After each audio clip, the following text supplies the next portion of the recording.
إن الخاسرين أي الخاسر الأكبر الذين خسروا أنفسهم وأهليهم يوم القيامة أي ذهب بهم إلى النار فعدموا لذتهم في دار الأبد وخسروا أنفسهم، وفرق بينهم وبين أحبابهم وأصحابهم وأهاليهم وقراباتهم وخسروهم.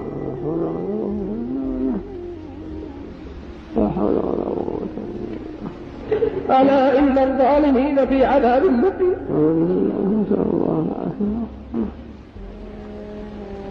أي دائم سرمدي أبدي لا خروج.